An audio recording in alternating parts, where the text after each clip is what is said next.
Hi guys, and welcome to another edition of Prohire Truck TV. We're out and about today again, as we have been for the last number of months, looking at alternative fuel vehicles and different ways of driving transport into in through the next decade.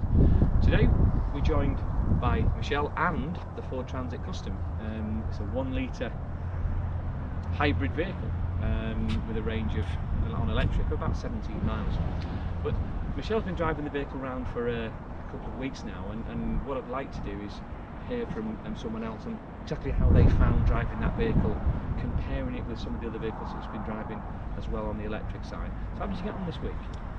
It was a bit of a shock to the system to go from driving an electric vehicle, which we've obviously been doing with the demos with our customers in the last couple of weeks, to jumping into a hybrid.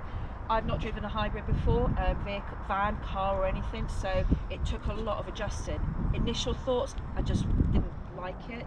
It was too different. It was much more different to the electric than I was expecting.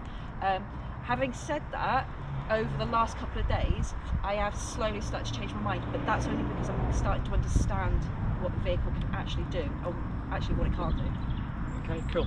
So what we're going to have a look is how well the van's appointed, how big the load space is, and all of those great things. There's going to be an indication from Michelle later on in the video on how she's got on actually driving the vehicle, and we're going to close off with some technical specification around what it can and can't do, fuel consumption, etc. So let's take a look around the van and let's have a look what we see and what Ford have done with this new hybrid. So we've got a hybrid, and in a lot of cases people not really sure what that means, and to a certain degree it's for most people it's going to be that transfer point of not having to go full electric, but they can drive past 2030 with a vehicle that's going to push it towards 2035. So let's look what we've got. This is a commercial vehicle, and to be honest with you, it's got a 1 litre engine, and to be honest, for me, it just isn't enough. 1 litre commercial vehicle carrying a ton. It's a 2.9 tonne van. You know, is it going to be enough for what we need to do with this in the long term? I'm really not sure, and to be honest with you, I don't think it is. When I drove the vehicle, I find it underpowered, tinny, and really not what we're expecting. And you see this from your 2 litre diesel or an electric vehicle with a real massive horsepower. This is lagging behind. Of course, it's very environmentally friendly, it's very frugal, and it's very clean. But is it big enough? I'm really not sure. So I think for me, I think the jury's out on that. So tight, small, effective, but like I said, for me a bit too small. Wouldn't like to work on that. That's really cramped, really tight. But I guess Ford know what they're doing. I suppose it's something you find in a Fiesta, but then you put that Fiesta engine in a big commercial vehicle, and we'll see. But coming around the van, you know, you've got your charge point. Again, nicely tucked away, nice little charge point. A range of 17-18 miles.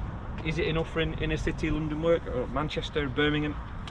Again, I think 17 or 18 miles is a bit of lip service to the cause. The benefit, or your real CO2 benefit, is going to be in using a 1 litre petrol engine in exchange for a 2 litre diesel and 1.6 litre diesel. I guess that's where you're going to see it. Really well appointed van.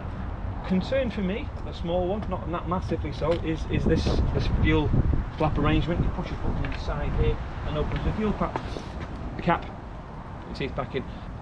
For those like me who've been using diesel engines in commercial vehicles for a long time now, more than 25 years, going back to putting petrol in any vehicle actually, but more importantly a commercial vehicle, or light commercial vehicle, is quite a challenge. I can see quite a lot of people at the pumps here looking at this setup and going, I'm not really sure what's in there, especially from a rental environment. So I can actually see quite a lot of diesel being put into these vehicles, and this should really make that clearer for people to see. And I guess it's a bit flimsy as well, but hey, that's just my opinion. But van, nice van.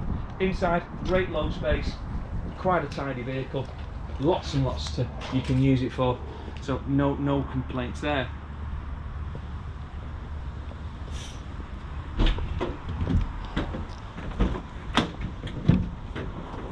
Great access, well driven, very solid van. You know, really like the van itself.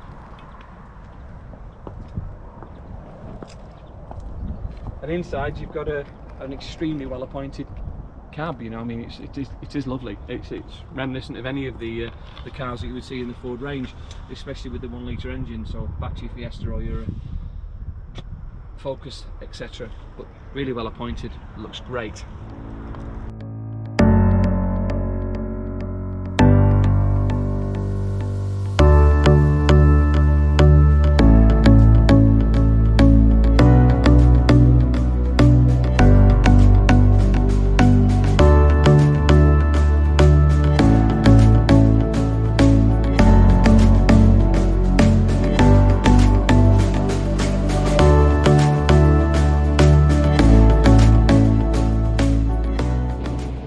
Okay, so we've left Pat's now, and I wanted to take this opportunity to go for a little drive and talk to you a little bit more from a technical point of view. Talk to you a little bit about the electric range and also the extended range.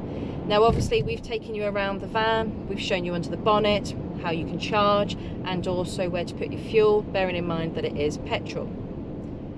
From the electric side of things, apparently you can get up to 35 miles of electric only charge on this van. Now that's based on data from WLTP. However, so far I've only been able to get an absolute maximum of 22 miles. But it's worth kind of noting that I'm driving the van completely empty. I'm not carrying any form of load, I'm not carrying any stock or anything. But we also know that range can then differ when you look at driver behaviour, weather conditions, maintenance of the van and condition of the battery. The flexibility of having a hybrid vehicle is being able to have that extended range, which actually is really good when it comes to bridging the gap when you're going from a petrol diesel through to electric. Now with this particular van, the extended range is up to 310 miles. That 310 miles actually includes the electric elements, so those 35 miles. And that comes from the 1 litre Ford EcoBoost engine. That's basically like having a Ford Fiesta engine in a Ford custom van. So it is small, and you've seen that on the video earlier on with Pat. And it does take a little bit of getting used to, purely for the fact of there's not got that power there. So I'm driving it at the moment, it's an automatic, and when I put my foot down it does feel a little bit like it's over revving. But the same with anything, you learn to adjust and adapt, and that's exactly what I'm starting to do. So my expectations of, you know, reaching a certain speed in a period of time isn't there anymore, but that's okay, that's absolutely fine. So thank you for taking us around the vehicle today, Pat. One thing that I'd like to just remind all our guys that are watching us at the moment, everything that you see us do with regards to the vans, the cars and the HGVs that we're now talking about, all of this is done through our internal team with ProGreen. We're talking to a lot of businesses, like we've said in the past. Everybody wants, everybody's got questions. We're here to supply the answers for you and start from the very, very beginning and take you through the whole transition. So just remember, we're only a phone call away. The details for ProGreen will follow at the end of the video. But like I said, get in touch, guys. You don't want to get left behind on this one. Thanks, Michelle. We hope you've enjoyed a little interlude into the Ford Transit Custom today, and of course we're asked now on a regular basis to look at different things, which we're happy to do. So if you anything you would like us to look at, anything you'd like us to delve into, we'd be delighted to have a look at it. And of course everything we do, as we said before, is available on contract hire. If you like what we do, please like, please subscribe and please share, and it'd be great. We'll see you again really soon. Thank you.